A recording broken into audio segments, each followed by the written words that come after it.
What is up, guys? It is Luca coming at you with another Combat Connections video.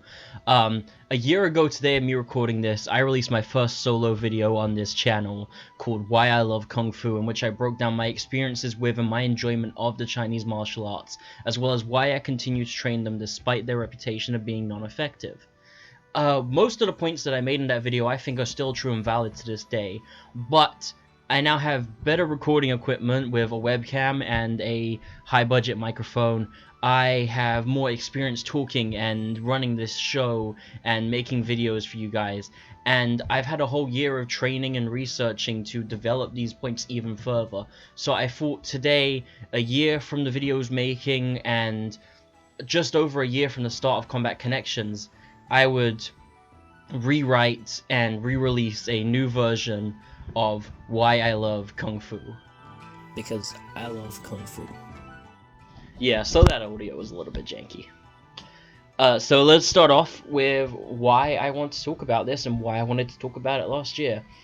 I believe that Kung Fu and Chinese martial arts are one of the most highly debated topics within the martial arts community. Anytime the discussion comes up, you're bound to have at least one argument. Either someone's going to come in and say that doesn't work, or Kung Fu doesn't work, and that's happened a lot less recently, which I think is really cool that people are starting to see a little bit more of it working and doing what it's meant to do and being effective, but it's still a thing that comes up.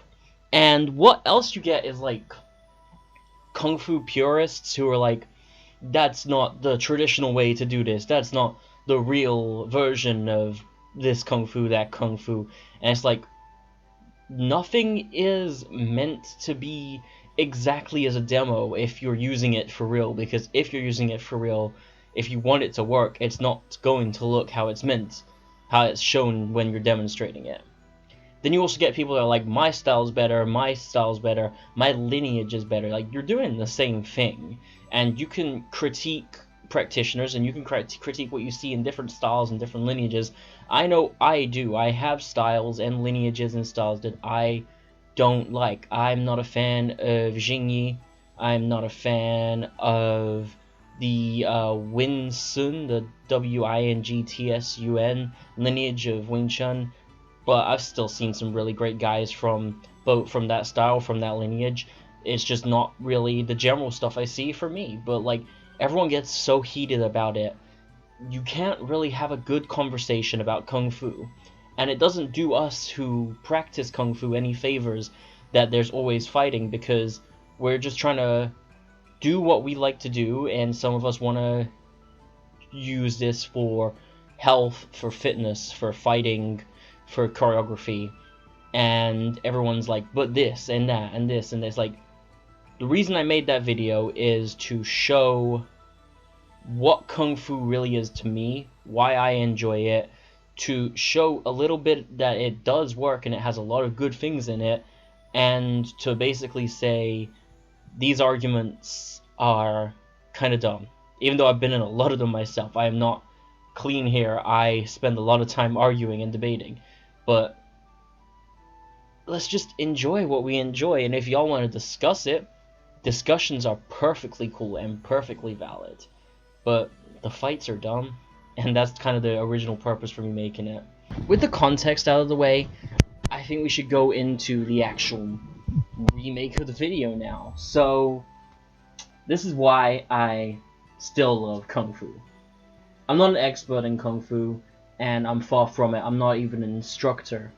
I just am talking from my experience, from what I enjoy, from what I believe, and from what I've done. So, I trained in Wing Chun. That was my main Kung Fu introduction. I trained Wong Shen Lun Wing Chun. Wong Shen Lun was a main student of Ip Man and a main teacher of Bruce Lee. He was known as the King of Talking Hands due to his success and his student success in Beimo fights, which were no glove, bare hand fights taking place mostly on rooftops in Hong Kong between different schools. There's a couple of videos. There's a video of I think it was one of his students in a Beimo fight with a Mantis school, and then he also had a recorded fight in the Hong Kong Taiwan Lei Tai tournament in the 50s where he be a famous practitioner of Ten Shin Pai, which is a form of Long Fist Kung Fu. I trained Wing Chun for 3.5, 4 years. I enjoyed it very thoroughly. My favorite parts of it were the speed and the multi-versatility in the amount of traps, parries, blocks, and control. It had my class specifically had a focus on self-defense and effectiveness through off-balancing, getting on the outer side or complete on the inside through the use of counter-punching and trapping. The idea being to get in on the opponent and hit them as much as possible before they hit you. Genuinely, I have some amazing memories from training Wing Chun, and it remains one of my favorite styles of martial arts in general, not just Kung Fu. I'll go into it a little bit later. My other experiences, I currently train Shorinji Kempo. Shorinji Kempo is a Japanese martial art created by Sodo Shin in the 1950s after his time in China, occupying China during the Second World War. He learned some forms of Chinese martial arts. Most people think from a southern Shaolin temple. The documents are a little bit confusing or not very specific, but there are observable crossovers and techniques, and he did go over with some students to help reteach the grappling or the Chinna in the Shaolin Temple, where some of his top students also performed in the Shaolin Temple movie with Jet Li. Shorinji Kempo has a massive focus on Goho and Juho come together. So Go, Ju, hard, soft techniques. Everything that is a block is followed by control, parry, grip, attack. You can take a punch, and if they attack you, you can block it, parry out of the way, hit, block, and double hit. Or if they punch, you can grab it, control it, and kick or hit them. It's all about blending the fluid movements with the soft parries, using the underside of your arm rather than the hard bone of your forearm, so that you can take less damage and have more control with the hard strikes. And then it also has a large emphasis on jujitsu, wrist locks, pins, and certain frozen takedowns. So that you can see a lot of transition from the Chinese martial arts if you have experience with both of them, even if the history books are a little vague. Plus, Shorinji means Shaolin, and that's you can tell that Sodo Shin had a lot of respect and influence from forms of Kung Fu when creating his system. While I've not trained any other forms of Kung Fu, I have spent a lot of time talking to Kung Fu practitioners, researching it myself, and I'm a fan of Kung Fu, in all honesty. Like, I enjoy Kung Fu movies, of course, and Jackie Chan is one of my favorite actors of all time, but more than that, I'm a fan of the philosophy, of the history, and the myth and the legend behind all that history, and what's real and what's not, because there's so much debate and so many styles about what was the truth and where the origins are, and it's great. We've done some videos and posts about things like that before, one of which a lot of people did not like, but it's not something that we're believing, it's just a legend that is cool to talk about, you know? So it's just interesting to me, and I love many types of Kung Fu that I have spent a lot of time researching and studying. So, for those of you who aren't entirely sure what I mean by Kung Fu, because it's not always clear. A lot of people think Kung Fu is karate, or, you know, Kung Fu is just one system or one style, and then they're very confused when I say, like, these different systems of Kung Fu. And it's not, I'm not explaining to you like you don't know, but, like, it's always great to learn. So, starting point, simples. Kung Fu or it's traditionally pronounced Gong Fu, and it means you spend time on skillful work or hard training, but it's become recognized as the term for the Chinese arts of war or the Chinese martial arts. Traditionally that would be Wushu, but now Wushu is associated with specific competitions, Wushu forms and Wushu Sanda, which are held by the IWUF. So there are hundreds, and I mean hundreds, of forms of Kung Fu in China, and each is super different from the next. There are a lot that share similarities, especially the Northern Long Fist styles, and you see them a lot of times combined, with schools combining them and Wushu the sport combining them, but there are many with their own different implications. Shui Jiao is a form of wrestling. There are different lineages of Shui Jiao and different schools of Shui Jiao, and a lot of styles that aren't specific wrestling focused include the Shui Jiao with them, but you can train Shui Jiao exclusively. It acts essentially the same as Greco-Roman or freestyle wrestling, and a lot of it includes judo-like throws. Some say that they are predecessors and moved down into judo. You can see some traces of history there. There are really good videos on that. I am not a historian enough to go into it fully, but it's a mostly throwing wrestling based system of arts. Wing Chun, of course, my favorite, has a lot of close combat, trap control, and attack. There is Performance Wushu and Shaolin have a lot of flexibility, kicks, and higher techniques, more performative things sometimes. There's styles built for every area of fighting that you could cover, and a lot of Kung Fu schools will teach multiple systems because you combine them all, because some styles have 2 or 3 forms or 2 or 3 drills that will just cover a small thing, and then you bring them into your school and you can create a mixed style or a hybrid style. Shaolin is essentially this. They combine several styles from nearby to create the Shaolin Temple, and what they teach there is a syllabus of different systems of Kung Fu. I'm going to go into a couple of my favorite styles of Kung Fu and why they're my favorites. So, Baji Chuan. Baji Chuan is a style of Kung Fu that focuses on explosive movements.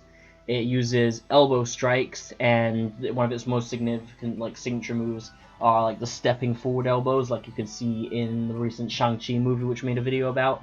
It uses knees and elbows, very similar to Muay Thai, but with a more side-on karate-like guard. Obviously, Shaolin Kung Fu, and there are a lot of different types of Shaolin Kung Fu. There is the Shaolin temples, not just the one. There is multiple Northern Shaolin style temples. There is the main large Shaolin temple. There is Shaolin UK. There are Shaolin in the USA and across Europe.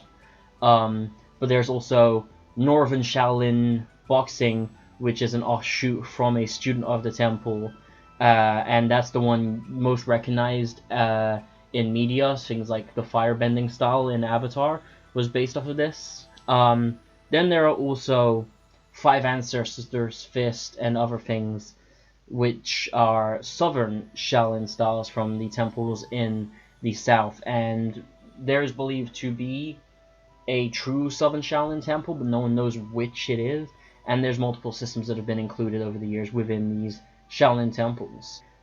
Honestly, I believe no matter which style of Shaolin you train or which style of Shaolin you see, it has an amazing amount of dedication and skill, and I saw a performance of Shaolin monks live with my Shorinji Kempo class in 2019, and it was genuinely one of the most amazing feats I've ever seen. These people are on a beyond human level with their flexibility, their conditioning, and their speed. It's incredible. Then Wing Chun is, of course, my favorite. I studied it for a lot of my early teenage years, and I want to learn more about it and keep studying it, and I do continue to look into techniques and find different variations and different lineages doing the things that I'd already done to see just how the concepts are applied differently.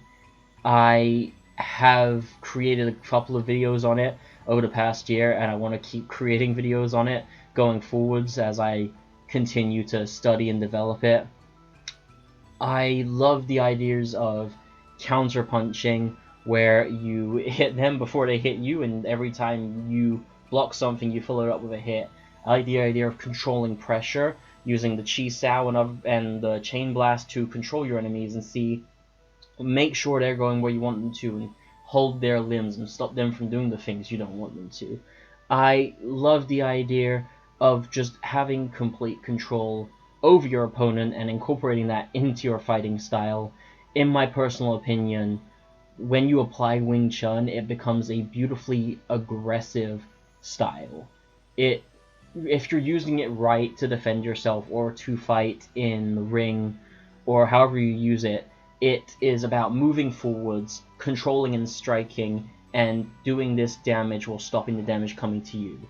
It is violent, but so beautiful. And that is really why I love Kung Fu, because it's a beautiful set of systems. Like, not just beautiful as it looks amazing, though it really does look amazing, and I don't think anyone can deny that in films or on the stage or in real life. You really have to appreciate how much work goes into it. Like, Jackie Chan, Jet Li, sure, amazing and genuinely superhuman. Like, most people can't do that. And then also you just see all these YouTube demos of monks doing flips and jumps and landing in ridiculous positions and smashing spears on their backs and things like that. It's beyond insane to look at. But I find it more beautiful in the way you apply it. Styles differ a lot.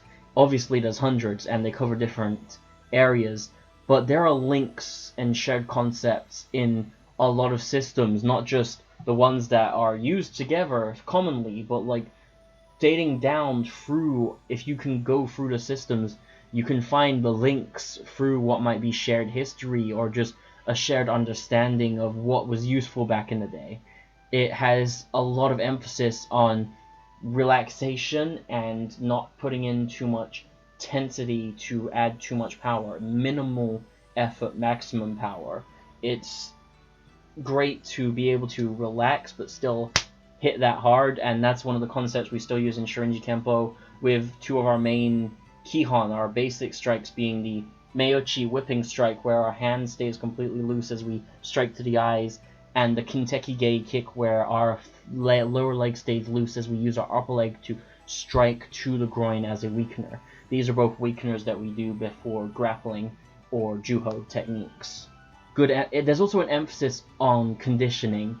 You might have seen in our Chinese New Year video that I did some conditioning with a tree on hitting my arms over the tree, and just by doing the drills of Wing Chun, even if I didn't go to the tree, it would have a lot of conditioning as it's block, block, block, block control hits all over the arm, all over the body. If you watch Shaolin, well, they hit each other with sticks, and they have different types of conditioning from like over a long course of term small strikes or just harder hits. There's also the stretching. The stretching is ridiculous. The flexibility in some northern styles, I could never, genuinely could never. Okay, but it's incredible to see how beyond the range of ordinary they can go with increasing their body's ability to do certain things. I also love the variety and the areas that are covered by these different styles. The fact that people can spend years focusing on one thing or a small number of techniques and refine them, it's the same reason people love boxing. And I love boxing. Like, you just get so good at this small variety of skills, this small amount of skills, to the point where you are better at it than anyone who might be coming at you. And then, obviously, the best thing about Kung Fu is the dim mak. Because, like, stopping your chi to kill someone dead in front of you, it's such a forbidden secret, and yet everyone knows about it, and it's amazing how useful and no, I'm not going... I'm fucking with you, if you couldn't tell. There's bullshit. So is Yellow Bamboo. So is No Touch.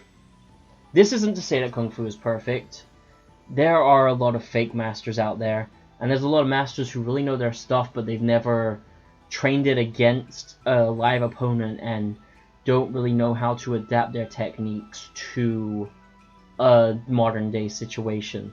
There's masters who refuse to move on from the traditions they believe they have, which a lot of the masters who stick to traditions don't understand tradition. But despite the fake masters and the misunderstanding of how a fight works, there are many, and I mean many, sifus and schools out there where you can learn amazing kung fu that is effective. And even if you don't train at a school, if you train martial arts at all, just learning some of these concepts and ideas can add something great to your repertoire, as many fighters have for a while now. We go to Anderson Silva, who has been using versions of the oblique kick found within Wing Chun and trying to apply the trapping from Jeet Kune Do.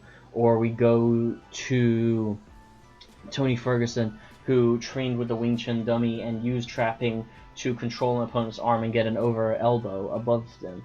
Then we go to actual kung fu people who are fighting in the ring, like Silala, who is a kung fu practitioner who has fought in the King of Dragons tournaments and open matches against all sorts of styles, or to